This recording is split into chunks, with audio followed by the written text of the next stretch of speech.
2 రోజుల క్రిందట ఆంధ్రప్రదేశ్ హైకోర్టులో విశాఖపట్నం స్టీల్ ప్లాంట్ అమ్మకుంటా నేనే స్వయంగా వాదనలు వినిపించి 10 సార్లు వాదనలు వినిపించాను.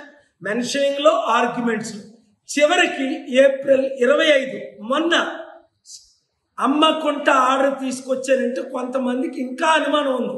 ఇప్పుడు కోర్టు ఆర్డర్ అప్లోడ్ చేసింది చూపిస్తున్నాను చూడండి. 25 ఏప్రిల్ 2024 ఎవరిది పిల్లు 51/20/24 అది ఎందుకు ఇచ్చారు అని ఆశ్చర్యపోతున్నారా? జేడి లక్ష్మీనారాయణ గారు కూడా 3-4 సంవత్సరాలు ఫైల్ చేశారు. 3-4 సార్లు లిస్టు కూడా అయింది. ఎందుకు ఆర్డర్ తేలేకపోయారు? నేను దానికి సొల్యూషన్ ఇచ్చాను. FCRAకి మార్చి 14ని రాయమంటే మార్చి 18ని రాసి కిందనేమన్నాను, అది 8,000 కోట్ల లేదా 42,000 కోట్ల ఫ్రీగా డబ్బులు ఇస్తాను.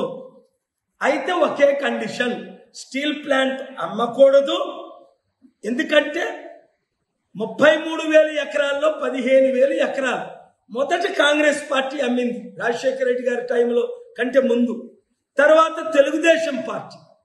ఈ మధ్యన 2021లో గంగవరం పోర్ట్ జగన్మోహన్ రెడ్డి గారు అదానికి 60,000 కోట్లది 620 కోట్లకి. ఇప్పుడు బీజేపీ మొత్తం అమ్మేస్తుంది. మిగిలింది 19,200 ఎకరాలే. ఇంకా ఈ 3 నెలల్లో అమ్మిన పేపర్లు అన్నీ చూపించారు. ఎందుకు అమ్మడం? అమ్మొద్దు, అమ్మకాన్ని ఆపండి. అయితే స్టేట్ గవర్నమెంట్కి ఇవ్వకూడదు. 2 కండిషన్లు మెయిన్. అయితే సెంట్రల్ గవర్నమెంట్ నడపాలి నా డొనేషన్తో, లేదా నిర్వాసితులు బాగానండి, ఎంప్లాయీస్ 30-40 కుటుంబాలు ఉన్నాయి ఎవరైనా, వాళ్ళకి మీరు ఓనర్షిప్ ఇవ్వండి, నేను దానం చేస్తాను. అప్పుడు భూములు ఎలా వాళ్ళు దానం చేస్తారో నేను డబ్బులు దానం చేస్తాను. 8,000 కోట్ల నుంచి 42,000 కోట్లు. దాన్ని ఒప్పుకున్నారు, ఆర్డర్ వచ్చింది. ఇప్పుడు మీరు కొండ గుర్తుకే ఓటేసి గాజువాక ఎమ్మెల్యేగా విశాఖపట్నం ఎంపీగా గెలిపించకపోతే జూన్ 19ని స్టీల్ ప్లాంట్ ఉండదు.